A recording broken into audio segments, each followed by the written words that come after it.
موضوع الدرس فضیلت الاستقامت علی الدین، سورۃ فصلت، تفسیر ابن کثیر۔ الحمد للہ رب العالمین والصلاة والسلام علی اشرف الانبیاء وسید المرسلین سیدنا محمد وعلی آلہ واصحابہ اجمعین۔ اللهم صل على سيدنا محمد وعلى آل سيدنا محمد كما صليت على إبراهيم وعلى آل إبراهيم في العالمين إنك حميد مجيد۔ أعوذ بالله من الشيطان الرجيم، بسم الله الرحمن الرحيم۔ إن الذين قالوا ربنا الله ثم استقاموا تتنزل عليهم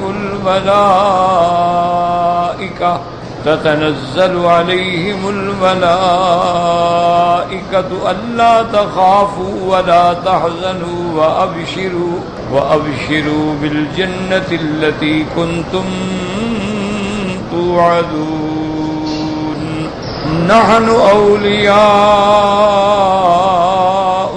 في الحياة الدنيا وفي الآخرة ولكم فيها ما تشتهي أنفسكم ولكم فيها ما تدعون، نزلا من غفور رحيم۔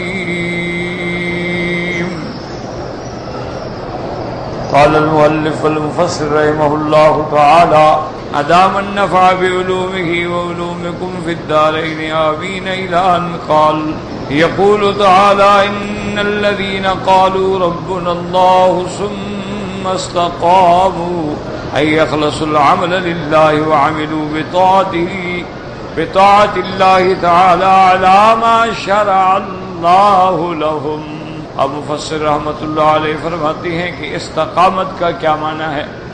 ثم استقاموا کا معنی فرماتے ہیں اخلص العمل للہ، وہ اپنے عمل خالص اللہ کے لیے ادا کرتے ہیں۔ وعملوا بطاعة اللہ علی ما شرع اللہ لهم، اور اللہ کی فرما برداری کا عمل کرتے ہیں جو اللہ تبارک و تعالی نے ان کے لیے مشروع کر دیا ہے۔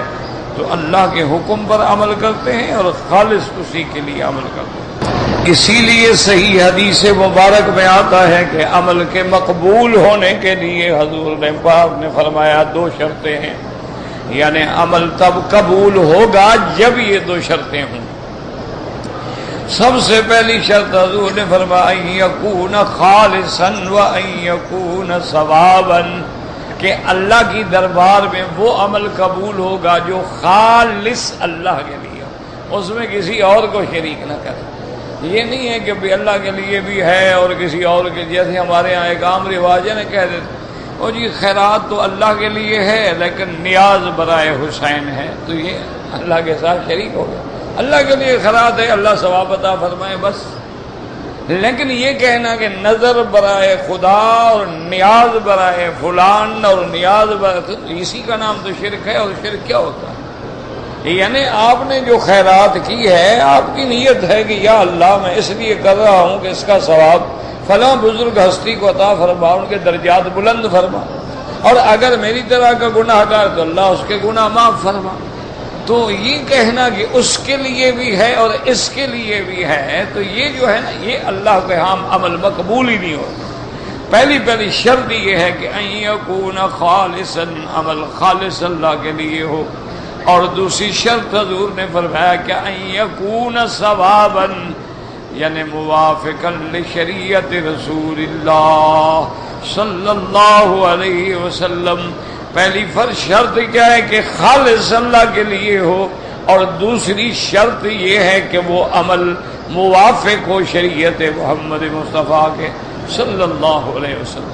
اگر حضور کی سنت کے مطابق نہیں ہے، لاکھ عمل کریں۔ اب دیکھیں نا، مثلا میلاد پہ جو ہم روشنیاں کرتے ہیں اور لائٹنگ کرتے ہیں اور جھنڈے لگاتے ہیں اور جلوس نکالتے ہیں، یہ خوشی کا جی خوشی ہے، ہم حضور کی خوشی منا رہے ہیں۔ تو حضور کی خوشی منانے کا طریقہ صحابہ کو بھی نہیں آیا۔ حضرت ابو بکر، حضرت چلو تم 2000 بجلی لگا لیتے، وہ 1-2 دیے تو جلا لیتے نا۔ حضرت ابو بکر کو بھی نہیں آیا، حضرت عمر کو نہیں آیا، حضرت عثمان کو نہیں آیا، حضرت علی کو نہیں آیا، اہل بیت نبی کو نہیں آیا، حضور کے لاکھوں صحابہ کو نہیں آیا، تابعین کو نہیں آیا، تبع تابعین کو نہیں آیا، تو یہ کہاں سے آ گیا؟ اس لیے ہمیشہ یاد رکھیں کہ اگر وہ عمل حضور کی سنت کے مطابق نہیں ہے، اس میں ظاہراً جتنا نور ہو اندر بدعت کا اندھیرا، حضور کی شریعت کے مطابق ہو بس یہ، اور خالص اللہ کے لیے ہو، تب جا کے عمل قبول ہوتا ہے۔ باقی تو ایک بہانہ بن گیا ہے نا میرا بھائی، دعا کریں اللہ سب کی ہدایت کے فیصلے فرما دے۔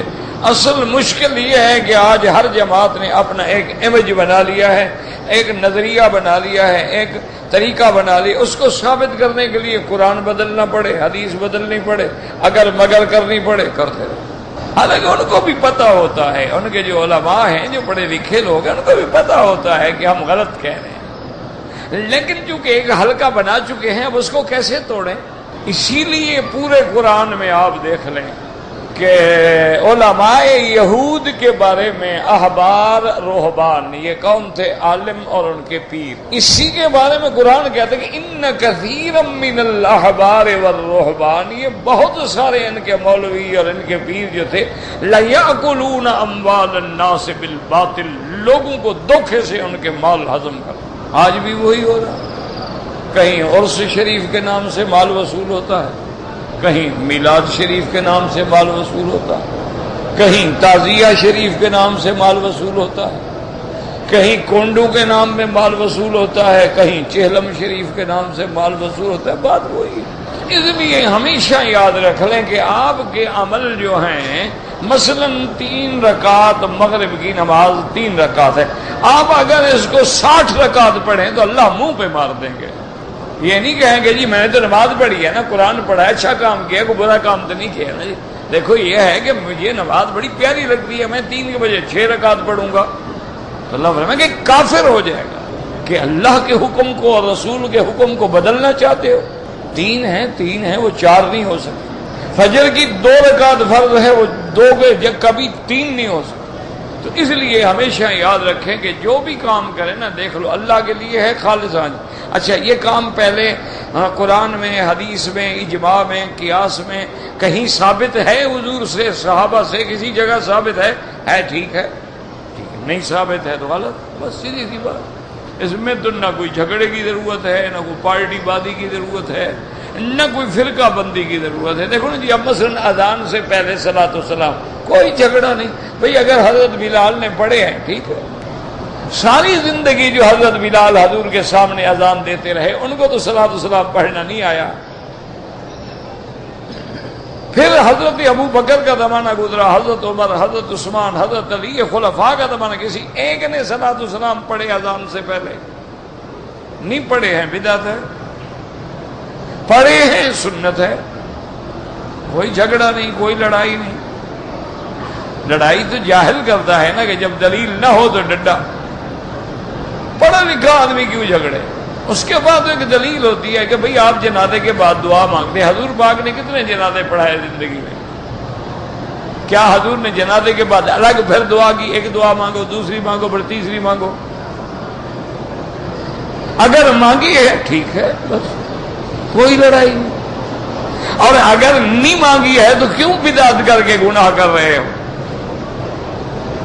اور بجائے میت کو ثواب پہنچانے کے اس کو تکلیف پہنچا رہے کہ اس کی موت کے بعد بھی تم بدعت نہیں چھوڑتے ہو۔ اگر اللہ کے نبی نے صحابہ، اب شہدائے احد سے بڑی شان کس کی ہوگی؟ شہدائے بدر سے بڑی شان کس کی ہوگی؟ کیا وہاں قرآن خوانی ہوتی تھی؟ ختم پڑھے جاتے تھے؟ اگر پڑھے جاتے تھے ٹھیک ہے، ہم بھی آپ کے ساتھ ہیں، اور اگر نہیں تھے تو صاف بات ہے کہ بدعت ہے۔ حالانکہ حضور ہر ہفتے تشریف لے جاتے تھے شہدائے احد۔ السلام علیکم یا دار قوم انا انشاء اللہ بکم لاحقون انتم السابقون ونحن الاسر یغفر اللہ لنا ولکم۔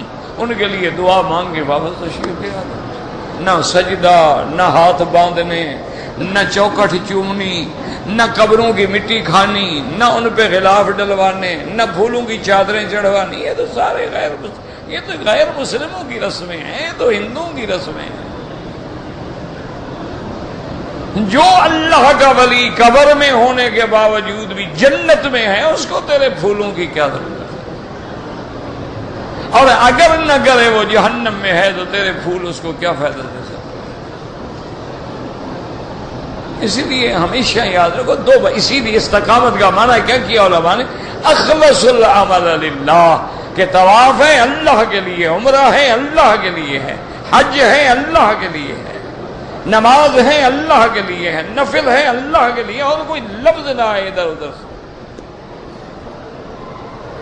ذرا ہاں یہ ہوتا ہے یا اللہ نماز میں نہیں، اس کا ثواب فلاں کو عطا فرما، اچھا یہ بھی اس کی مرضی ہے، قبول ہو ثواب ملے تو دیں، وہ ثواب ہی نہ دیں ہمیں تو کسی دوسرے کو کیا دیں گے؟ بھئی ہم نے نماز پڑھی، طواف کیا پتا قبول ہوا نہیں ہوا، کس کو پتا ہے؟ کوئی سرٹیفکیٹ ہے کہ امید ہے نا کہ اللہ رحمت کریں گے، تو رحمت کریں گے تو ثواب بھی دے دیں گے، اگر ہمارے منہ پہ مار دیا تو ثواب کیا دیں گے؟ تو یہ تو ایک رواج بن گیا ہے نا جی، اچھا میں نے جی قرآن شریف پڑھا ہے، ثواب تمہارے حوالے، میں نے کہا ثواب ہے کہاں جو اس کے حوالے کر رہے ہو؟ تو اپنی جیب دکھاؤ تو صحیح نا، کہاں ہے ثواب؟ وہ تمہیں پتہ ہی نہیں ہے اللہ نے قبول کیا ہے نہیں کیا، ثواب ملے گا نہیں ملے گا، حوالے کیا کر رہے ہو؟ یہ اچھے حوالے ہیں بھائی، اچھا یہ تیرے حوالے، اس کے حوالے، اس کے حوالے۔ اسی لیے فرماتے ہیں کہ یاد رکھ، قال الحافظ ابو یعلا الموصلی رحمہ اللہ تعالی حدثنا الجراح قال حدثنا مسلم بن قتيبة ابو قتيبة الشاعري قال حدثنا سهيل بن ابي حازم قال حدثنا ثبت انس بن مالك رضي الله تعالى عنه قال قرأ علينا رسول الله صلی اللہ علیہ وسلم هذه الآية۔ حضرت انس بن مالک رضی اللہ تعالیٰ عنہ فرماتی ہیں کہ حضور پاک نے رحمت دو عالم نے یہ آیت مبارک پڑھی، ان الذين قالوا ربنا الله ثم استقاموا قد قالها ناس ثم كفر اكثرهم فمن قالها حتى يموت وقد استقام عليها۔ اور حضور پاک نے فرمایا کہ بہت سارے لوگ ہیں جنہوں نے اللہ کی وحدانیت کا اقرار کیا، اللہ کی ربوبیت کا اقرار کیا، کلمہ پڑھا، مسلمان ہوئے، لیکن پھر کافر ہو گئے، مرتد ہو گئے۔ لیکن ایک وہ بندہ ہے جس نے کلمہ پڑھا اور موت تک اللہ کی توحید پہ جمع رہا، فرمایا یہ معنی ہے ثم استقاموا، کہ اس پہ قائم رہا، ثابت رہا، پھر کبھی کفر نہیں کیا، کبھی شرک نہیں کیا۔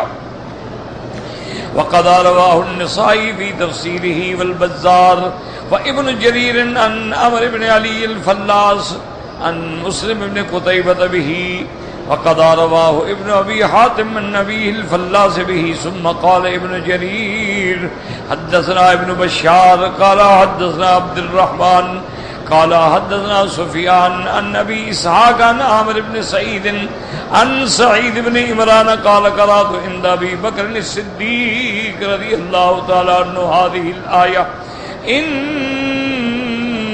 الذين قالوا ربنا الله ثم استقاموا۔ سعید بن عمران فرماتی ہیں کہ میں نے یہ آیت سیدنا ابو بکر کی خدمت میں آ کے تلاوت کی اور پوچھا کہ اس کا معنی کیا ہے؟ قالوا ربنا اللہ ثم استقاموا۔ حضرت ابو بکر نے فرمایا ہم الذین لم یشرکوا باللہ شیئا۔ آپ نے فرمایا اس سے مراد یہ ہے کہ ایمان لانے کے بعد اس نے اللہ کی ذات کے ساتھ کسی کو شریک نہیں کیا ہے۔ لم یشرکوا باللہ شیئا، بعض لوگوں کو دھوکا ہوتا ہے، وہ کہتے ہیں بتوں کا شریک کرنا، یاد رکھو بتوں کو شریک کرو، بندوں کو شریک کرو، مردوں کو شریک کرو، زندوں کو شریک کرو، فرشتوں کو شریک کرو، انبیاء کو شریک کرو، سارا شریک کرنا ہے۔ اس لیے کہ اللہ تبارک و تعالی نے وضاحت فرما دی ہے وَمَنْ أَضَلُّ مِمَّنْ يَدْعُو مِن دُونِ اللَّهِ، اس سے بڑا گمراہ کون ہے جو اللہ کے سوا کسی کو پکارے۔ اسی طرح قرآن کہتے ہیں وَاعْبُدُوا اللَّهَ خالص اس کی عبادت کرو، وَلَا تُشْرِكُوا بِهِ شَيْئًا، اور اس کی عبادت میں کسی شے کو بھی شریک نہ کرو۔ یہ معنی نہیں کہ بتوں کو پوجا کرو تو مشرک ہے، قبروں کو پوجا کرے تو مومن ہے۔ یہ بات غلط ہے کہ اگر لات و حبل کا طواف کرے تو کافر ہے اور قبر کا طواف کرے تو مسلمان ہے، نہیں، بالکل جو اللہ کا حکم ہے پھر اس میں کسی کو شریک نہ کرے۔ اگر کوئی آدمی جبریل سے مدد مانگے، یا جبرائیل یا میکائیل یا اسرافیل، وہ بھی کافر ہے۔ اسی طرح اگر کوئی آدمی یا رسول یا نبی یا علی یا پیر یا غوث، وہ بھی کافر ہے، کیونکہ ندا صرف اللہ تبارک و تعالیٰ سے ہوتی ہے، اللہ کے سوا کسی سے ندا نہیں ہو سکتی۔ پکارنے کا حکم صرف اسی کی ذات کو ہے، اس لیے فرماتے ہیں قال ربکم ادعونی استجب لکم، اللہ فرماتے ہیں میرے مدنی لوگوں کو بتلا دو تمہارا رب تمہیں خود حکم دے رہا ہے کہ مانگو، میں تمہیں تمہاری مانگیں تمہاری مرادیں پوری کروں۔ اللہ پاک خود حکم دیتے ہیں مجھ سے مانگو، اسی لیے اللہ تبارک و تعالی نے فرما دیا، حدیث میں آتا ہے، حضور نے ترجمانی کی، فرمایا تم لوگوں سے مانگتے ہو تو لوگ ناراض ہو جاتے ہیں، تنگ ہو جاتے ہیں، دیکھو روز آ گیا مانگنے، اور اللہ فرماتے ہیں من لم یسأل اللہ یغضب، جو مجھ سے نہ مانگے میں ناراض ہو جاتا ہوں کہ میرا بندہ میں دینے کے لیے بیٹھا ہوں، کیوں نہیں مانگتے ہو؟ تو اس لیے ہمیشہ یاد رکھیں کہ اللہ کے ساتھ شرک نہ کرے، اور سب سے بڑا شرک تو یہی ہوتا ہے نا کہ یا پیر یا شیخ عبد القادر یا غوث یا کتب یا داتا، اس سے بڑا شرک تو دنیا میں ہے کوئی نہیں۔ اور کیا شرک ہوتا ہے؟ شرک کو کوئی دم لگی ہوتی ہے، سینگ ہوتی ہے کہ دو نکل آئیں گے ادھر سے یا پیچھے سے دم نکل آئے گی۔ یہی شرک ہے کہ پکارنا اللہ کو ہے، یا حرف ندا ہے، یا اللہ، ساری زندگی انبیاء سب صرف اللہ کو پکارتے رہے، ساری زندگی صحابہ اللہ کو اللہ کے سوا اگر کسی غیر کو پکارا ہے شرک آ گئی۔ ایک بالکل واضح بات یاد رکھ لیں آسانی کے ساتھ۔ اب حضرت ابو بکر صدیق رضی اللہ تعالی عنہ نے یہی ترجمہ فرمایا، ثم روى من حدیث الاسود بن ہلال قال ابو بکر الصدیق رضی اللہ تعالی عنہ ما تقولون فی هذه الآیہ ان الذین قالوا ربنا اللہ ثم استقاموا قال وقالوا ربنا اللہ ثم استقاموا من ذنب فقال قد حملتموه على غير المحمل قالوا ربنا الله ثم استقاموا فلم يلتفتوا الى اله غيره۔ اب اس روایت میں آتا ہے کہ سیدنا ابو بکر رضی اللہ تعالی عنہ نے صحابہ سے پوچھا کہ اس آیت کے بارے میں تم کیا کہتے ہو، ان الذین قالوا ربنا اللہ ثم استقاموا، اس کا کیا معنی ہے؟ انہوں نے کہا اس کا معنی یہ ہے کہ اللہ کی اقرار توحید ربوبیت الوہیت کے بعد ثم استقاموا معنی ثابت قدم رہے، کبھی گناہ نہیں کیا۔ میں غلط کہہ رہے ہیں، انسان سے گناہ تو ہوتا ہے، کون ہے بندہ دنیا میں جو گناہ نہ کرے؟ کون بندہ ہے؟ اللہ کے نبی معصوم ہوتے ہیں، انبیاء کے سوا تو کوئی معصوم نہیں۔ آپ نے فرمایا غلط کہہ رہے ہیں، معنی یہ ہے کہ ان الذین قالوا ربنا اللہ ثم استقاموا فلم یلتفتوا الی الہ غیرہ، اللہ کو الہ ماننے کے بعد پھر کسی غیر کو معبود نہیں مانا، کسی غیر کو سجدہ نہیں کیا، کسی غیر کو نہیں پکارا، کسی غیر کو حاجت روا مشکل کو شاہ نہیں سمجھا، یہ معنی ہے استقامت۔ باقی گناہ تو ہر بندے سے ہوتا ہے۔ حضور پاک کی حدیث مبارک ہے کلنا خطاؤن وخیر الخطائین التوابون، حضور نے فرمایا ہر بندہ گنہگار ہے، یاد رکھو ہر آدمی گنہگار ہے۔ دیکھو نا، اب ایک آدمی سود نہیں کھاتا شراب پیتا ہے، ایک آدمی شراب نہیں کھاتا سود بھی نہیں کھاتا جھوٹ بولتا ہے، ایک آدمی غیبت کرتا ہے، ایک آدمی رشوت کھاتا ہے، ایک آدمی سودی کاروبار، تو گناہ تو ہے نا۔ یہ تو نہیں ہے نا کہ صرف زنا اور شراب گناہ ہے باقی کوئی گناہ نہیں۔ جھوٹ بولنے پر تو اللہ نے قرآن میں لعنت بھیجی ہے۔ کتنے بندے ہیں جو روزانہ جھوٹ نہیں بولتے؟ اور جو سب سے بڑا جھوٹ بولے ہمارے ہاں کہتے ہیں وہ سب سے بڑا لیڈر ہے۔ کہتے ہیں لیڈر کا معنی یہ ہوتا ہے کہ جو سب سے بڑا مکار ہو، عیار ہو، فریبی ہو، جھوٹا ہو۔ کیوں شریف آدمی کو ووٹ ملیں گے؟ آپ نے آج تک کتنی امام مسجد جو ہے ممبر بنا دیے ہیں؟ سوال اسی کو بنائیں گے جو عیار ہوگا، مکار ہوگا، ہر کروڑوں روپے لگا دے گا. بزنس ہے، اس کو پتا ہے کہ میرا 10 کروڑ لگا، میں نے 20 کمانا ہے. وہ تو بزنس کر رہا ہے. ان کا باقی عوام کیا ہے؟ تو بے وقوف ہے. 2 گلیاں بنا دیں گے، 2-4 جگہ پر جناب کوئی تھوڑا بڑا کام کرا دیں گے، بس نعرے لگ جائیں گے سبحان اللہ جی ہمارا ماشاءاللہ بڑا خدمت گزار. اس کے بعد پھر شکل ہی نہیں دیکھیں گے. پھر تو ملنا ہی گناہ ہے نا. غریبوں کو ملتے ہیں نا، اندر جا کے ہاتھ دھوتے ہیں بدبخت ان سے کہ ہمارے ہاتھ خراب ہو گئے، جراثیم نہ لگ گئے. یہ جو بڑے بڑے لمبے غریبوں کو ملتے ہیں، اندر جا کپڑے بھی بدل دیتے ہیں کہ کہیں ہمیں جراثیم نہ لگ گئے. تو اس لیے ہمیشہ یاد رکھیں کہ ہر بندہ، حضور نے فرمایا گناہ گار ہے، لیکن فرمایا کہ خیر الخطائین، وہ اچھے گناہ گار ہیں. اگر گناہ ہو جاتا ہے تو رب کے دروازے پہ گر جاتے ہیں، مولا غلطی ہو گئی معاف کر. اللہ اکبر. اور جب بندہ توبہ کرتا ہے، حدیث پاک میں آتا ہے اللہ افرح بتوبت عبد، کہ جب بندہ کسی مصیبت میں گناہ میں پڑنے کے بعد نکل کے توبہ کرتا ہے، اللہ خوش ہوتے ہیں. اور اللہ فرماتے ہیں ملائکہ دیکھو میرے بندے کو پتہ چل گیا ہے کہ میرا بھی کوئی مالک ہے جو میری غلطی معاف کر دے گا. گواہ ہو جاؤ میں نے اس کی غلطی معاف کر دی. مسلمانوں پیر شیر پکڑنے کی کیا.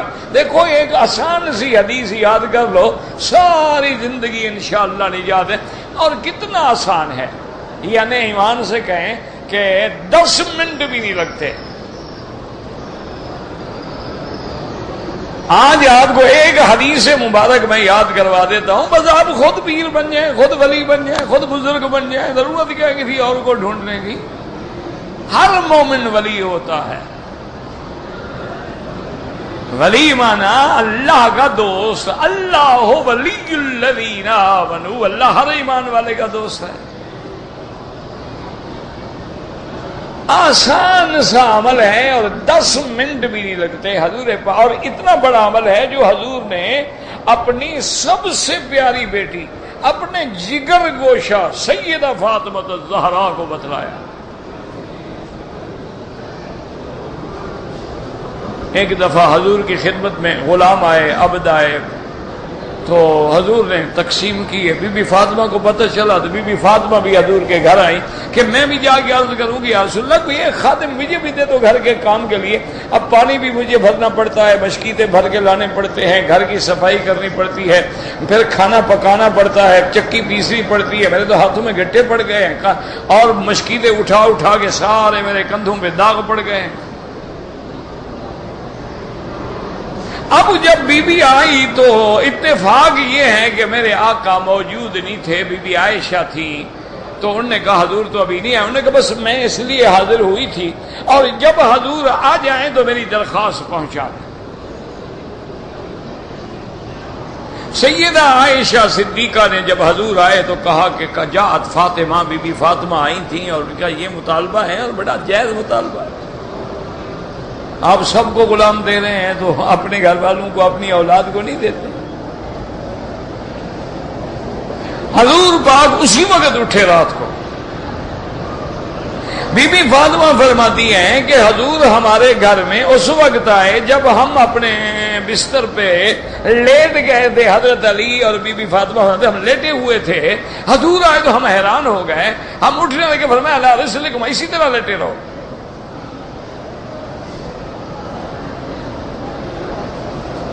اور حضور آئے تو بی بی فاطمہ فرماتی ہے میں ادھر ہو گئی، حضرت علی ادھر ہو گئے، درمیان میں جگہ بن گئی. تو حضور درمیان میں بیٹھے. حضرت علی فرماتے ہیں حضور یوں بیٹھے نا تو حضور کے پاؤں جو تھے میرے سینے پہ تھے، اور حضور کے پاؤں کی ٹھنڈک مبارک جو ہے وہ میرے سینے پہ تھی.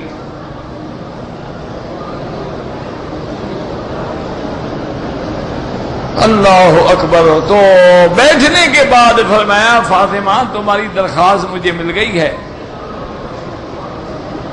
لیکن بی بی دیکھو بات سنو، میں تمہیں ایک اچھی چیز نہ بتا دوں، غلام باندیاں ہیں دنیا کی چیزیں ہیں ان کو چھوڑو.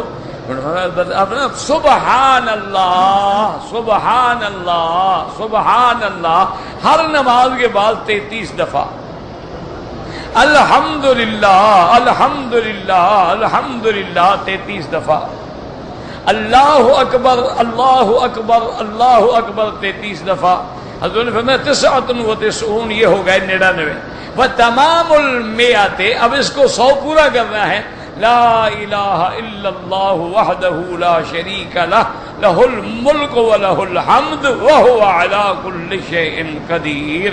حضور نے فرمایا جو بندہ ان تسبیحات کو نماز کے بعد پڑھ لے، غفرت لہ ذنوبہ، اس کے خطایا ہو، اس کے سارے گناہ اللہ معاف کر دیتے ہیں۔ اگر وہ دریا کے جھاگ اور موجوں کے برابر بھی گناہ ہوں نا تو سارے گناہ معاف ہو جاتے۔ اب کتنی دیر لگے گی پڑھنے کے لیے؟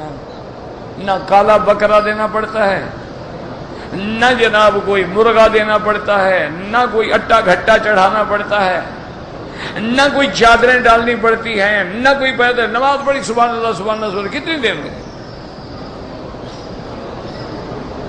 فرمایا کہ غفرت خطایا ہو، اس کے سارے گناہ اللہ معاف کر دیتے ہیں۔ وَلَوْ كَانَ مِثْلَ زَبَدِ الْبَحْرِ، بعض علماء نے فرمایا زبد کا معنی کہ جو اوپر پھوڑے پھلپلے آ جاتے ہیں نا، جھاگ سی آ جاتی ہے، اور بعض کہتے ہیں کہ نہیں جتنی موجیں ہیں دریا، اور دریا کی کتنی موجیں ہوں اتنی گناہ بندہ کر لے گا۔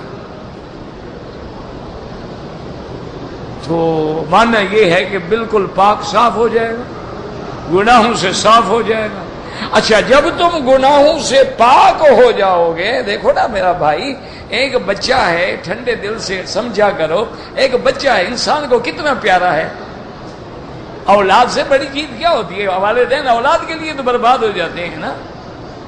ہلاک الرجل علی یدی، بعض اولاد ایسی نلائق ہوتی ہے ان کی وجہ سے والدین جہنم میں جا پڑتے ہیں۔ بعض اولاد ایسی ہوتی ہے کہ والدین کو قیامت تک کے لیے روشن کر دیتی ہے۔ اب ایمان سے کہیں کہ حافظ ابن کثیر بھی تو انسان تھا نا، یہ کتنا خوش قسمت بچہ ہوگا جو قیامت تک قرآن پڑھا جا رہا ہے، اس کے والدین اور اس کو ثواب پہنچ رہا ہے۔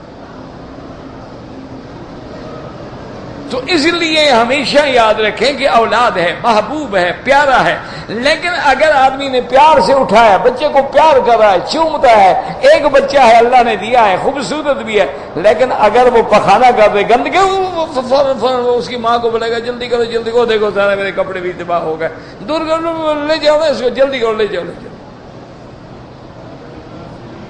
تو یاد رکھیں جب آدمی گناہوں میں لتھڑا ہوگا تو خدا کے قریب کیسے آئے گا؟ تم بچے کو قریب نہیں آنے دیتے ہو، اللہ تمہیں قریب لے آئیں گے۔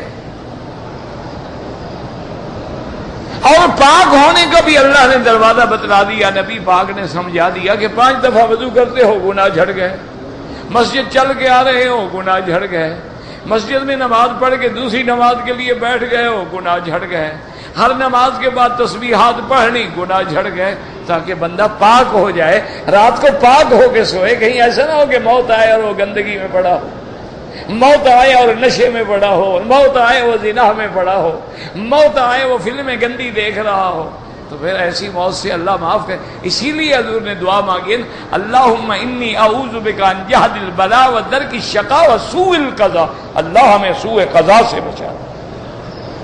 دیکھو نا ایک موت ہوتی ہے کہ جس پہ دنیا کھڑی رو رہی ہے۔ امام احمد ابن حنبل رحمت اللہ علیہ پر جب موت آئی ہے، ان کے جنازے کو دیکھ کے 90,000 بندہ مسلمان ہو گیا۔ 90,000 بندے نے کلمہ پڑھ لیا کہ اگر ایک بندے کا یہ جنازہ ہے تو ان کے نبی کی شان کیا ہو۔ ایک آدمی نے حضرت محمد ابن حسن الشیبانی جو امام ابو حنیفہ کے شاگرد ہیں، ان کی کتاب ہے موطا امام محمد، اس کا جب مطالعہ کیا، مطالعہ کرتا گیا، کچھ مقام پہ پہنچا، اس نے کلمہ پڑھ لیا، اس نے کہا یار یہ تو چھوٹا محمد ہے، ان کے شاگردوں کا شاگرد ہے، تو ان کا اصل نبی محمد مصطفیٰ کیا ہوگا؟ اس نے کہا یہ تو یعنی ان کے غلاموں کا غلام ہے، تو محمد رسول اللہ کی کیا شان ہوگی؟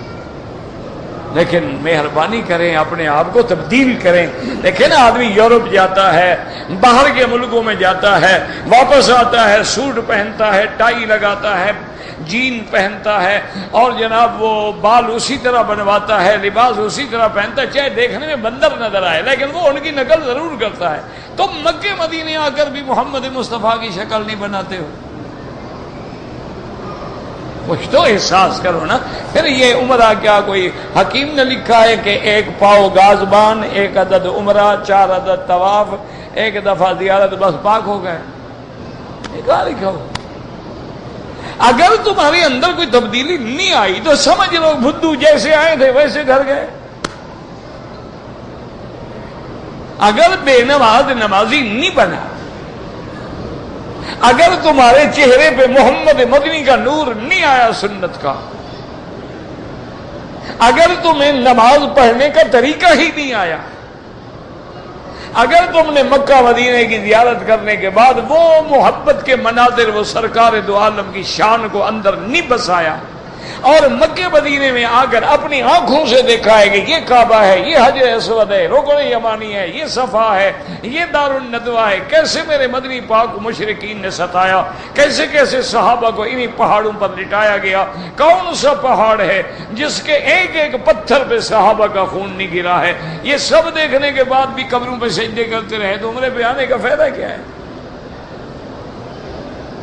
اس سے بہتر ہے گھر بیٹھے رہو آرام سے، یہ 4 پیسے کسی کو دے دیتے بس. مانا تو یہ ہوتا ہے نا کہ سفر کر کے آؤں، میں اپنی آنکھوں سے دیکھوں کہ وہ کعبہ کیا ہے جس کے لیے محمد مدنی روتا تھا، وہ حجر اسود کیا ہے جس کو ہمارا نبی بوسہ دیتا تھا، وہ مقام ابراہیم کیا ہے جس پہ کھڑے ہو کے خلیل اللہ نے اللہ کا ایسا گھر بنایا ہے جو صرف زمین پہ نہیں ہے، 7 آسمانوں تک گھر ہے. وہ میں پتھر تو دیکھوں، وہ میں جب پہاڑ تو دیکھوں کہ وہ کون سی جگہ ہے جہاں حضور نے کھڑے ہو کے قریش کو بلایا، قولوا لا الہ الا اللہ، مکے والو آؤ توحید کا کلمہ پڑھ لو. وہ کون سی جگہ ہے جہاں بیٹھ کے حضور نے مکے والے خواتین کی بیعت کی، اذا جاءک المؤمنات یبایعنک، اور بیعت میں پہلی شرط رکھی اللہ یشرکن باللہ شیئا، اگر محمد کی بیعت ہونی ہے تو خبردار شرک نہیں کرنا. اللہ کے ساتھ کسی کو شریک، کیوں؟ سب سے زیادہ شرک عورتیں کرتی ہیں، یہ ساری مصیبت انہی میں ہوتی ہے. یہ دیکھا نہیں آج تک 11ویں جو ہے، یہ ایک بڈھی تھی نا مر گئی، اس کی سنت ہے نا. یہ 11ویں جو ہے کوئی اللہ رسول کا حکم تھوڑا ہے. وہ کہتے ہیں ایک بڑھیا تھی، وہ اس کی بارات ڈوب گئی، وہ بارات ساری ڈوب گئی، وہ عذاب الہی جو تھا وہ بچ گئی. وہ جناب گئی حضرت پیران پیر کی خدمت میں اور کہا کہ حضرت اس طرح ہماری بارات آ رہی تھی، وہ دلہا بھی ڈوب گیا، دلہن بھی ڈوب گئی، باراتی بھی ڈوب گئے، تو مہربانی کریں. انہوں نے کہا بس ڈوب گیا، اللہ کی تقدیر، مر گیا، ڈوب گیا، میں کیا کروں؟ نے کہا کمال ہے، میں تیری مرید نہیں ہوں، کیا کریں؟ آپ نے ان کو زندہ کرنا ہے. وہ اتنا تنگ کیا کہ پیر صاحب نے وہ جو بیڑا غرق ہو گیا تھا نکال دیا. اس کی سنت ہے، 11ویں منا رہے ہیں. او خدا کا خوف کرو. اللہ کا نبی نوح تو ایک بیٹا نہ نکال سکے، تیرے پیر نے پورا بیڑا نکال دیا تھا. اللہ سے ڈرتے بھی نہیں ہو کہ اللہ کا نبی ہے، رسول ہے، اور سامنے بیٹا غرق ہو رہا ہے. قال ساوی الى جبل يعصمني من الماء، کہنے لگا ابا میں آپ کی کشتی میں سوار نہیں ہوتا، میں اس پہاڑ پہ چوٹی پہ چڑھ جاؤں گا، مجھے پانی سے بچا لے. قال لا عاصم اليوم من امر اللہ الا من رحم. ابا نے کہا بیٹا آج کوئی نہیں بچ سکتا اللہ کے عذاب سے مگر وہ جس پہ اللہ رحم کرے، اور اللہ رحم اسی پہ کریں گے جو میرے دین پہ آ کے میری کشتی میں بیٹھے گا. بیٹا کہتا ہے کہ میں نہیں آتا آپ کے بعد. اللہ نے حکم دیا اس دریا کو، اللہ نے فرمایا تمہارے کنارے پہ کھڑے ہو کے میرا باغی میری خدائی کو چیلنج کرتا ہے. فحال بینہما الموج فکان من المغرقین.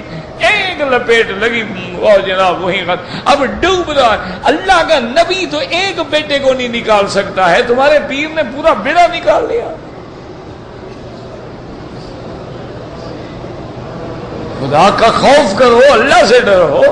اور پھر صرف یہ نہیں کہ بیٹے کو نکال نہیں سکے بلکہ رو کے فریاد کی. اللہ نے فرمایا خبردار پھر نہ مانگنا مجھ سے. فلا تسألن ما ليس لك به علم. خبردار، میں نے کہہ دیا تھا کہ جو ایمان لے آئے، جو نہیں لے آئے ان کے بارے میں مجھ سے سوال نہ کرنا. اب کیوں سوال کرے؟ خبردار آئندہ سوال. انی اعظک ان تکون من الجاہلین. میں بے پرواہ ہوں، میں صمد ہوں، میں احد ہوں، بے نیاز ہوں. اگر تم نے دوبارہ غلطی کی تو آپ کا نام بھی چاہوں تو نبوت سے کاٹ دوں. اب حضرت نوح علیہ السلام رو پڑے، یا اللہ رحم فرما، غلطی ہو گئی. قال رب انی اعوذ بک، یا اللہ میں پناہ پکڑتا ہوں، میں غلط کر بیٹھا اور آئندہ کبھی ایسا نہیں کروں. الا تغفر لی وترحمنی اکن من الخاسرین. اور میرا اللہ اگر آپ نے مجھے نہ بخشا، مجھ پہ رحم نہ کیا تو پھر میں تو گھاٹے والوں میں ہو گیا. تو یہ ایسے قصے لوگوں کو سناتے ہیں. فلاں پیر صاحب نے جی وہ کہتے ہیں کہ ایک پیر کے پاس ایک کہتے ہیں جی مرغا لے کے آیا مرید. مرغ بڑا خوبصورت تھا. تو پیر صاحب کو بھی خیال آ گیا تو انہوں نے کہا اپنے شاگردوں سے بھی یار مرغا اچھا ہے، ذبح کرو، پکاؤ، کھلاؤ. تو پیر صاحب کا چھوٹا بچہ جو تھا اس کو بڑا اچھا لگا. وہ واپس آیا، دیکھا کہ مرغا تو ذبح ہو گیا. وہ تو پر ادھر پڑے ہیں تو سر ادھر پڑا ہے تو وہ تو جناب ختم ہو گیا ہے. وہ آگے جناب چمٹ گیا اپنے ابا سے، ابا تم نے میرا مرغا کیوں ذبح کر دیا؟ کہا بیٹا مرغا ہی ہے، ذبح ہو گیا، کیا ہو گیا؟ ہم ایک کے بجائے تمہیں اور انہوں نے کہا مجھے یہی مرغا چاہیے. جب بچے نے بڑا تنگ کیا تو پیر نے کہا کم باذن اللہ، مرغا پھر کھڑا ہو گیا. خدا کا خوف کر. یہ ایسے قصے سنا کے لوگوں کو گمراہ کر. یاد رکھو کوئی مردہ کو زندہ نہیں کر سکتا الا اللہ تبارک و تعالی بطور معجزہ حضرت عیسیٰ کے ہاتھ پہ زندہ ہوئے. اللہ نے حضرت ہارون کو زندہ فرمایا لیکن وہ معجزات نبی ہیں. زندہ کرنے والا خدا ہے. اسی لیے سارا قرآن کھول وَأُحْيِي الْمَوْتَىٰ بِإِذْنِي کہ تم مردوں کو عیسیٰ جو زندہ کر دیتے میرے حکم سے. میں حکم نہ دوں تو مکھی زندہ نہیں کر سکتے. اس لیے ہمیشہ یاد رکھو کہ استقامت کا معنی یہ نہیں ہے کہ بڑی ٹکریں مارتے رہو. معنی یہ ہے کہ پھر وہ کبھی شرک نہ کرے، ایمان پہ توحید پہ مرے. ان الذين قالوا ربنا الله ثم استقاموا وقد قال مجاهد وإكرمة السدي وغير واحد. وقال ابن ابي حاتم حدثنا ابو عبد الله الزهراني قال اخبرنا حفص بن عمر العقدي ان الحكم بن ابان ان إكرمة قال سأل ابن عباس رضي الله عنهما اي آية في كتاب الله تبارك وتعالى ارخص قال قولوا تبارك وتعالى ان الذين قالوا ربنا الله ثم استقاموا على شهادة ان لا الہ الا اللہ. حضرت ابن عباس سے پوچھا گیا کہ سب سے آسان آیت، جو آیت آسان ہو، عمل آسان ہو. انہوں نے فرمایا یہی آیت ہے کہ جو سب سے بڑا ایک ہی سبق دیتی ہے اللہ کی توحید کا اقرار کرو، اسی پہ جمع رہو، شہادت اللہ الہ الا اللہ. اس کے بعد فرماتے ہیں وقال الزہری تلا عمر رضی اللہ عنہ هذه الآیت المنبر ثم قال استقاموا واللہ بطاعته ولم يروغوا روغان الثعالب. حضرت زہری کہتے ہیں کہ حضرت عمر رضی اللہ تعالیٰ عنہ نے یہ آیت مبارک جو ہے تلاوت کی منبر پہ. اس کے بعد کہنے لگے لوگوں خبردار خبردار اللہ کی فرمانبرداری پہ جم جاؤ. پھر اللہ کے حکم سے جیسے لومڑی نکلتی ہے بہانے بنا کے نہ نکلا کرو. وقال علی بن ابی طلحہ بن عباس رضی اللہ تعالی عنہما قالوا ربنا اللہ ثم استقاموا، ایک قول یہ ہے کہ ثم استقاموا علی اداء فرائضہ، پھر اللہ نے جو فرض کیے ہیں، جو شریعت کے احکام ہیں، ان پہ قائم رہے۔ وقد قال تعالی قال وكان يقول اللهم انت ربنا فارزقنا الاستقامہ۔ حضرت حسن اللہ سے دعا مانگتے تھے اور کہتے تھے اللہم انت ربنا، یا اللہ تو ہی تو ہمارا رب ہے، استقامت بھی ہمیں نصیب فرما دے۔ یا اللہ یہ توفیق تو تم نے ہی دے دی ہے۔ فارزقنا الاستقامۃ وقال ابو العالیہ ثم استقاموا اے اخلصوا له الدین والعمل۔ حضرت ابو العالیہ رحمت اللہ علیہ فرماتے ہیں ثم استقاموا کا کیا معنی؟ وہ فرماتے تھے کہ اللہ کے لیے خالص عقیدہ بھی ہو اور خالص عمل بھی ہو، توحید پہ بھی ہو اور عمل بھی خالص۔ وقال الامام احمد حدثنا هشيم قال حدثنا يعلى بن عطاء عن عبيد الله بن سفيان الثقفي عن أبيه أن رجلا قال يا رسول الله صلى الله عليه وسلم يأمرني بأمر في الإسلام لا اسأل عنہ احدا بعدک۔ ایک آدمی آیا، اس نے آگے حضور کی خدمت میں کہا یا رسول اللہ، یاد رکھو بعض اوقات ہمارے بھائی جو ہیں نا لوگوں کو دھوکہ دیتے ہیں۔ دیکھو جی حدیث میں ہے ایک بندہ آیا، اس نے کہا یا رسول اللہ، تو یا رسول اللہ کہنا تو جائز ہے نا، یا رسول اللہ زندگی میں کہا یا وفات کے بعد کہا؟ تو زندگی میں تو کوئی جھگڑا ہے نہیں، یا فلان یا فلان یا فلان یا فلان کو بعد یا ابا بکر یا عمر یا عثمان۔ مسئلہ ہے کہ وفات کے بعد غائبانہ عقیدہ رکھ کے پکارے کہ وہ میری پکار سن رہے ہیں، تب شرک ہوتا ہے۔ زندگی میں تو سب کہیں گے یا محمد یا رسول اللہ یا نبی اللہ یا ابو القاسم، مسئلہ ہی نہیں۔ یہ دھوکہ دے، دیکھو جی حدیث میں نہیں ہے یا رسول اللہ، بھی کب کہا؟ حضور سامنے بیٹھے ہیں، حضور کی زندگی میں یا بعد میں کہا ہے؟ اس لیے کہا مرنی یا رسول اللہ، حضور مجھے کوئی ایسی بات سمجھا دیں کہ پھر آپ کے بعد میں کسی سے بھی نہ پوچھوں۔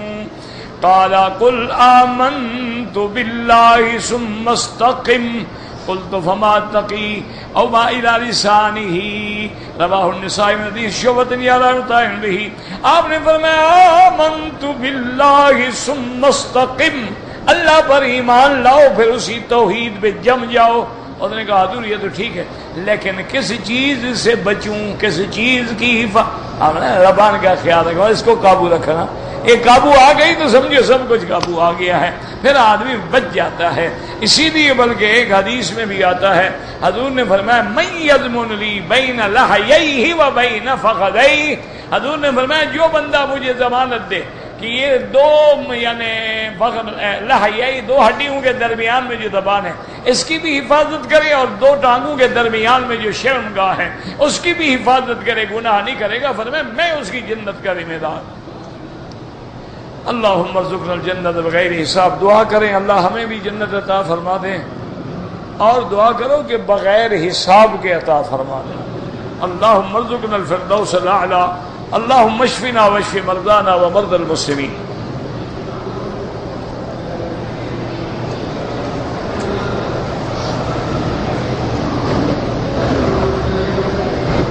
کہتے جی کہ اگر وضو کرنا ہو بھئی زمزم سے جائز ہے، یہ کیا معنی کہ افضل ہے؟ اب عام پانی سے کرو، مسجد کے اندر وضو کرو کہ مسجد وضو کی جگہ ہے؟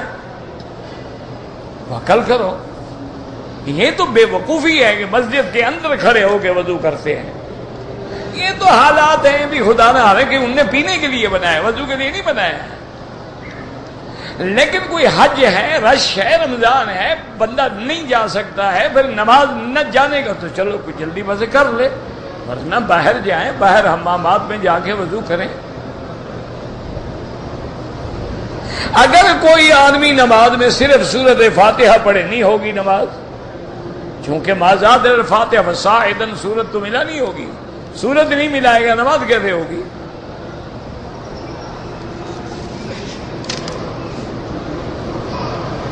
عورت حرم میں اعتکاف بیٹھ سکتی ہے، بیٹھ سکتی ہے، بالکل جائز ہے، حضور کی بیویاں بھی بیٹھتی تھی۔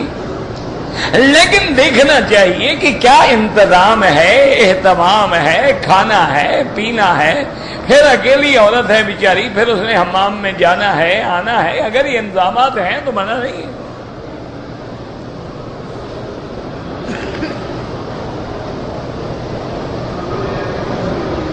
قادیانی جو ہیں ان کے کفر میں کوئی شبہ ہی نہیں، متفق علیہ کافر ہیں. بلکہ جو پہلے مسلمان تھے بعد میں قادیانی بنے وہ تو مرتد ہیں. یہ تو اس میں تو کوئی جھگڑا ہی نہیں ہے. باقی ہے تعلقات دنیاوی تعلق تو یہودیوں سے بھی جائز ہے، نصرانیوں سے بھی جائز ہے، ان سے بھی جائز ہے. ایک ہے قلبی تعلق، وہ نہیں ہونا چاہیے کبھی کافر سے.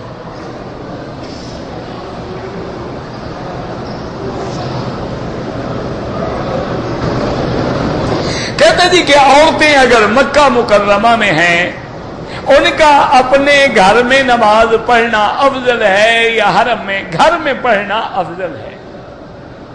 لیکن اگر وہ حرم میں آنا چاہے تو آپ منع بھی نہیں کر سکتے. حدیث پاک میں باقاعدہ یہ بھی موجود ہے کہ لا تمنعوا اماء اللہ عن بیوت اللہ، اللہ کی باندیوں کو اللہ کے گھر سے روکا بھی نہ کرو. لیکن آپ نے یہ بھی فرما دیا کہ بیوتہن خیر لہن، ان کا گھروں میں نماز پڑھنا ان کے لیے بہتر ہے. لیکن یہ ہے کہ ایک عورت ہے بیچاری 2 دن 4 دن 8 دن کے لیے آئی ہے، اب ان مسئلوں پر تمہیں عمل یاد آ رہا ہے. اچھا ویسے بھی کون سا عورت نے تم سے پوچھ کے مسئلہ آنا ہے بلا؟ اب تو مرد کو پوچھنا پڑتا ہے کہ میں حرم میں نماز پڑھنے جاؤں یا جناب کے ساتھ بیٹھا رہوں.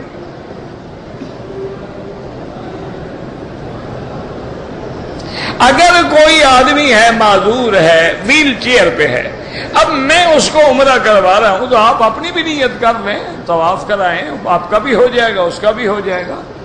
وہ تو ایک فقہا نے مسئلہ لکھا ہے کہ اگر کسی کو کندھے پہ اٹھا کے طواف کرایا گیا تو یہ اٹھانے والے کا ہوگا یا جس نے اٹھایا ہے اس کا ہوگا. اس لیے وہ کہتے ہیں کہ حج ہو نا تو طواف زیارت پھر بھی آدمی الگ کر لے تاکہ کوئی شبہ نہ رہے کہ بعد فقہا نے ایک مسئلہ تو پیدا کیا ہے نا کہ یہ اس نے اس کو اٹھایا، اس کا تو ہو گیا، اس کا تو نہیں ہوا.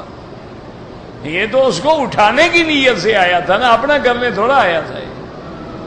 تو اس لیے اگر یہ عمرے میں یا نفلی طوافوں میں تو کوئی جھگڑا ہی نہیں نا.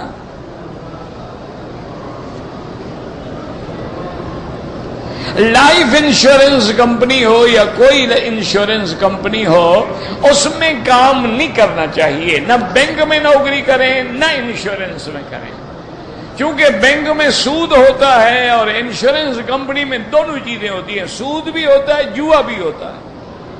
آپ دیکھیں نا، آپ نے 10 لاکھ کی پالیسی لی، آپ نے 20,000 جمع کرائے، مر گئے، 10 لاکھ مل گیا، تو جوا کیا ہوتا ہے؟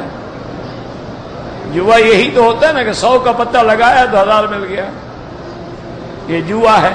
اچھا آپ اپنی مدت تک فوت نہیں ہوئے تو آپ کو رقم بما سود ملے گی، تو سود بھی ساتھ ہے، تو سود بھی ہے اور جوا بھی ہے. ہاں بعض ملک ہیں مثلاً اس ملک میں ہیں، اب دیت ہے، ایک بندہ مر جائے خدا نہ کرے 1,40,000، ڈرائیور کی تنخواہ ہے 2,000، کہاں سے دے گا؟ تو یہاں علماء نے تھرڈ پارٹی کے لیے رخصت دی ہے کہ بھئی مجبور ہے، اضطرار ہے، حل کوئی نہیں، ورنہ تو ساری زندگی جیل میں پڑا رہے گا. آمدن نہیں کرانی چاہیے. زمزم کا پانی جو ہے کھڑے ہو کر، یہ پتہ نہیں لوگوں نے کہاں سے مسئلہ بنا لیا ہے. اصل میں مصیبت یہ ہے نا کہ یہ پیر کے لیے بھی کھڑے ہوتے ہیں، تادیے کے لیے بھی کھڑے ہوتے ہیں، ماشاءاللہ جلوس کے لیے بھی کھڑے ہوتے ہیں، زمزم کے لیے بھی کھڑے ہوتے ہیں. بالکل غلط بات ہے. کوئی مسئلہ نہیں کہ زمزم کا پانی کھڑے ہو کے پیا جائے، زمزم آئے تو کھڑے ہو جو، بالکل ناجائز ہے. حضور پاک نے کھڑے ہو کے پیا ہے، وہ بھی عذر ہے کہ نیچے بیٹھنے کی جگہ نہیں تھی. زمزم کا پانی پینا بیٹھ کے سنت ہے، لیکن علماء اتنی اجازت دیتے ہیں کہ کسی نے اگر کھڑے کھڑے پی لیا تو گناہ نہیں ہوگا. یہ نہیں ہے کہ جب زمزم آئے کھڑے ہو جاؤ. احرام باندھنے کے بعد اگر خون نکلے، کتنی نکلے تو دم پڑے گا؟ دم کیوں پڑے گا؟ خون بھی تیرا نکلے، دم بھی تم پہ پڑے، اچھا انصاف ہے اللہ کا. عجیب آدمی ہے نا، دم نکلنے سے کیوں دم پڑے گا؟ کیوں نہیں؟ جتنا مرضی ہے خون نکل جائے جناب، کوئی دم شم نہیں. اچھی بات ہے، ایک آدمی کو چوٹ لگ گئی، اس کا خون بہ رہا ہے، شریعت دم بھی اس پر ڈال دے۔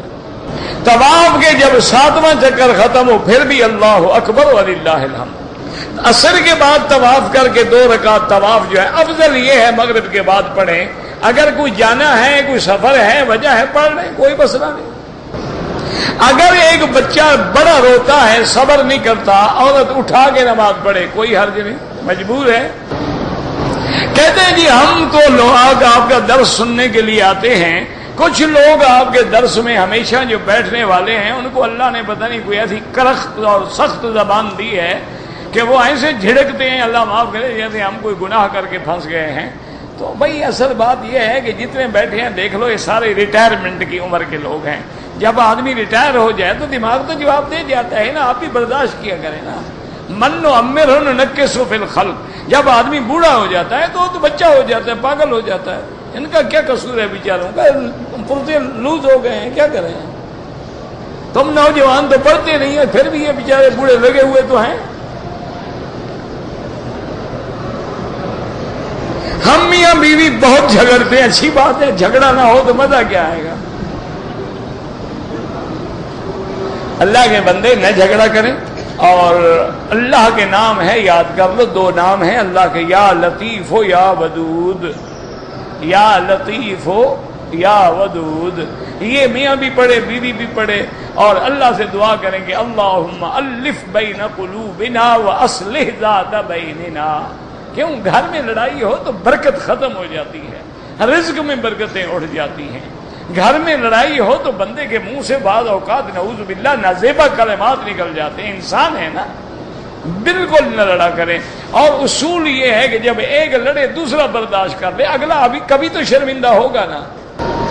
کہتے ہیں جی دعا بتائیں کہ صبر ہو جائے۔ وہ ایک پیر کا نسخہ ہے۔ ایک پیر کے پاس گئی ایک عورت، اس نے کہا کہ ہمارا میاں بیوی کا جھگڑا ہوتا ہے، کوئی توید لکھ دیں۔ اس نے کہا ٹھیک ہے۔ اس نے کہا دیکھو میں توید لکھ دیتا ہوں لیکن عمل کرے گی؟ اس نے کہا کمال ہے، میرے پیر ہیں آپ کی بات کا عمل کیسے نہیں کرتے؟ اس نے پیر صاحب نے توید دیا، توید دے کے اس نے کہا دیکھو یہ اپنی جیب میں رکھو، جب خاوند دیکھو نا تیز ہو رہا ہے، منہ نہیں کھولنا، اور جب اس کا غصہ ٹھنڈا ہو جائے نکال کے توید رکھ دینا۔ اچھا وہ منہ میں توید لے کے بیٹھ جائے، اب وہ کب تک غصہ کرے؟ 2 منٹ کے بعد وہ بھی چپ ہو جائے۔ کہنے لگے پیر کا توید بڑا چلا ہے، اصل توید نہیں چلا، تمہاری زبان بند ہوئی، جھگڑا بند ہو گیا۔ توید نہیں چلا ہے، تمہاری زبان اس نے باندھ دی نا طریقے سے کہ بھئی منہ میں توید ہلے نہیں۔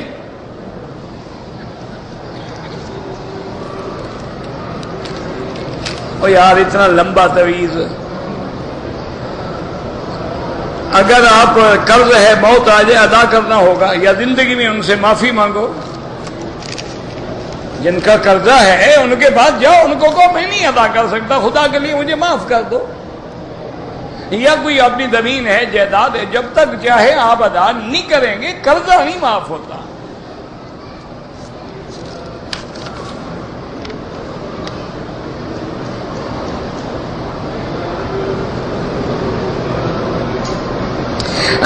بیوی کو ماں کے حکم پر طلاق نہ دیں۔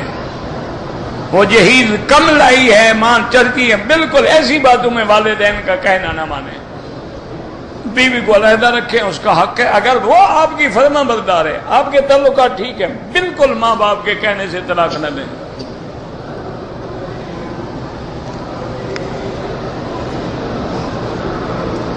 اگر بینک سے پیسے لیں قسطوں پہ گاڑی کے لیے حرام ہے۔ اگر آدمی ریاض سے احرام باندھ کے چل پڑا ہے پھر میقات پہ رکنے کی ضرورت ہی نہیں ہے۔ میقات پہ احرام باندھے گا، اگر پہلے نہیں باندھا، پہلے باندھا ہوا جیسے ہم نے کراچی سے باندھ لیا، اب یہ تھوڑا ہے کہ پھر ہم یلملم پہ دوبارہ باندھیں گے۔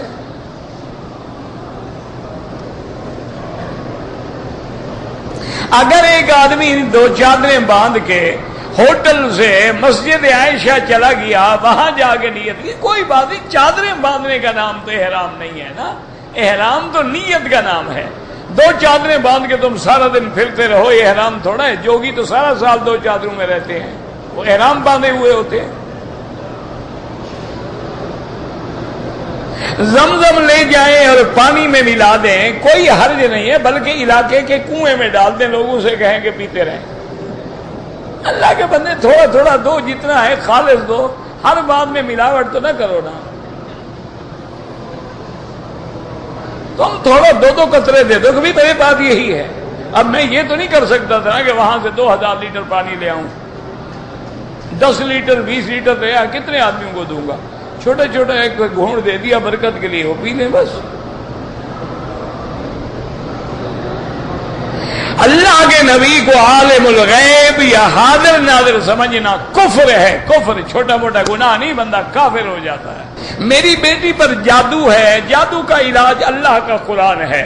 سورۃ البقرہ لے لو اور کیسٹ لگا کے ٹیپ ریکارڈر میں ہیڈ فون لگا دو بیٹی کو، وہ سورۃ البقرہ روزانہ سنے، جتنا سن سکے، ساری سن سکے، آدھی سن سکے، روز سنتی رہے، 10-11 دن میں سب جادو وادو جن شن سب بھاگ جاتے ہیں۔ صفا مروہ دوڑنے کے بعد کوئی 2 رکعت نہیں ہوتی ہیں۔ جو لوگ بھکاری ہیں، مانگتے ہیں، اگر دیکھیں مانگنے والا مستحق نظر آتا ہے ٹھیک ہے، ورنہ نہیں، خود ہٹا کٹا ہے، پھر دینے کی کیا ضرورت ہے۔ اگر کوئی لڑکی بالغ ہو گئی، کورٹ میں جا کر وہ نکاح کرے، اگر کورٹ اسلامی ہے یعنی عدالت میں قاضی بیٹھا ہے اور والدین اس کا نکاح کرنا نہیں چاہتے ہیں، تو پھر قاضی خود ولی بن جائے گا۔ اگر انگریزی قانون ہے پھر نکاح نہیں ہوگا، لو میرج اور کورٹ میرج اور سول میرج اور فلاں میرج، یہ تو انگریزی قانون میں بیٹھے ہوئے ہیں، جس کا مرضی ہے کرتے ہیں۔ حضور پاک کے روضہ مبارک پہ جب حاضر ہوں گے مواجہہ شریف میں، تو وہاں جائز ہے الصلاۃ والسلام علیک یا رسول اللہ، کیونکہ اللہ کے تمام انبیاء جو ہیں وہ اپنے قبور میں زندہ ہوتے ہیں۔ اور 40واں یہ خالص بدعت ہے۔ عورتیں حجر اسود کو اگر موقع ہے بوسہ دیں، اگر غیر مردوں سے لگ کے بوسہ دینا ہے تو ثواب سے زیادہ گناہ ہے۔ اگر ایک آدمی نے صفا کے بجائے سائی مروہ سے شروع کی، وہ ادا نہیں ہوگی، دوبارہ ٹھیک کرے اور دم دینی پڑے گی۔ اگر کوئی آدمی زندہ ہے، آپ اپنے لیے عمرہ کرو، اس کے لیے دعا کرو کہ اللہ اس کو نصیب کرے۔ ربنا تقبل منا انک انت السمیع العلیم، اللهم فرج هم المهمومین، نفس کرب المکروبین، وقض الدین عن المدینین، واشفنا واشف مرضانا ومرضى المسلمین، صلی اللہ تعالی علی خیر خلقہ سیدنا محمد وعلى آلہ وصحبہ اجمعین۔ اللهم صل على سيدنا محمد وعلى آل سيدنا محمد كما صليت كما صليت